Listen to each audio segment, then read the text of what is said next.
ബംഗ്ലാദേശിൽ താരിഖ് റഹ്മാൻ സർക്കാരിന്റെ സത്യപ്രതിജ്ഞ ചടങ്ങ് ചൊവ്വാഴ്ച. India Pak പ്രധാനമന്ത്രിമാരെ ക്ഷണിച്ച് Bangladesh national party. Narendra Modi പങ്കെടുക്കില്ല. അതേസമയം രാജ്യതാൽപര്യങ്ങൾ മുൻനിർത്തിയാകും ബംഗ്ലാദേശിന്റെ വിദേശ നയമെന്ന് താരിഖ് റഹ്മാൻ മാധ്യമങ്ങളോട് പ്രതികരിച്ചു.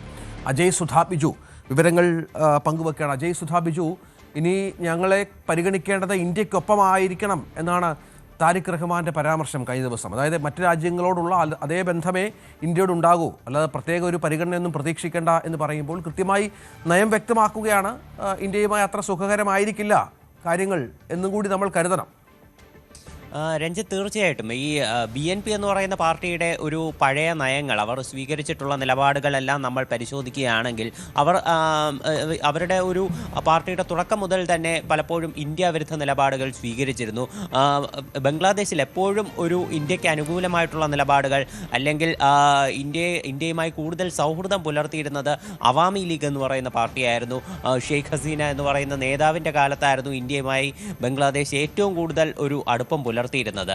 BNP പലപ്പോഴും ഇക്കാര്യത്തിൽ അവരെ പരസ്യമായി തന്നെ എതിർക്കുന്ന ഒരു നിലപാടാണ് സ്വീകരിച്ചു കൊണ്ടിരുന്നത്. അവരുടെ നേതാക്കൾ അധികാരത്തിൽ എത്തുമ്പോഴാണെങ്കിലും ഈ ഇന്ത്യ വിരുദ്ധ നിലപാടുകൾ പലപ്പോഴും അവർ എടുത്തു പറഞ്ഞിട്ടുണ്ടായിരുന്നു. എന്നാലിപ്പോൾ താരിഖ് റഹ്മാൻ ഒരു ഒരു നിലപാടുകളിൽ നിന്ന് കുറച്ചെങ്കിലും ഒരു മൃദുത്വം ഈ തുടക്ക സമയത്ത് പാലിക്കുന്നുണ്ട്.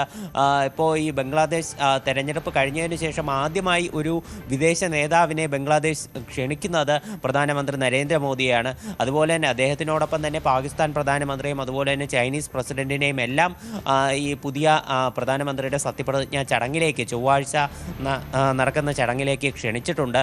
എന്നാൽ പ്രധാനമന്ത്രി നരേന്ദ്രമോദി ഈ ചടങ്ങിൽ പങ്കെടുക്കാൻ സാധ്യതയില്ല. കാര്യം ഈ ചൊവ്വാഴ്ചയാണ് ഫ്രഞ്ച് പ്രസിഡന്റ് ഇമ്മാനുവൽ മാക്രോൺ ഇന്ത്യയിലേക്ക് എത്തുന്നത്. അദ്ദേഹം ഈ AI സബ്മിറ്റ്, ഡൽഹിയിൽ നടക്കുന്ന AI സബ്മിറ്റിൽ പങ്കെടുക്കാനാണ് അദ്ദേഹം വരുന്നത്. അതുമാത്രമല്ല, പുതിയ റഫാൽ കരാറുമായി ബന്ധപ്പെട്ടിട്ടുള്ള ചർച്ചകളെല്ലാം ഈ അദ്ദേഹത്തിൻ്റെ ഇന്ത്യ സന്ദർശനത്തിൽ നടന്നേക്കുമെന്നാണ് വിവരം. അപ്പോൾ ഇത്ര നിർണായകമായിട്ടുള്ള ഒരു ഘട്ടത്തിൽ പ്രധാനമന്ത്രി നരേന്ദ്രമോദി ഇന്ത്യയിൽ നിന്ന് വിട്ടുനിൽക്കാൻ ഒരിക്കലും സാധ്യതയില്ല. അതുകൊണ്ട് ഇന്ത്യയുടെ ഒരു പങ്കാളിത്തം ബംഗ്ലാദേശിൻ്റെ ഈ സത്യപ്രതിജ്ഞ ചടങ്ങിൽ കാണില്ല. ചിലപ്പോൾ മറ്റ് വിദേശകാര്യ മന്ത്രാലയത്തിൽ നിന്നുള്ള മറ്റ് വ്യക്തികളെയോ അല്ലെങ്കിൽ ഇന്ത്യയുടെ നയതന്ത്ര പ്രതിനിധികളോ ചിലപ്പോൾ പങ്കെടുക്കാം.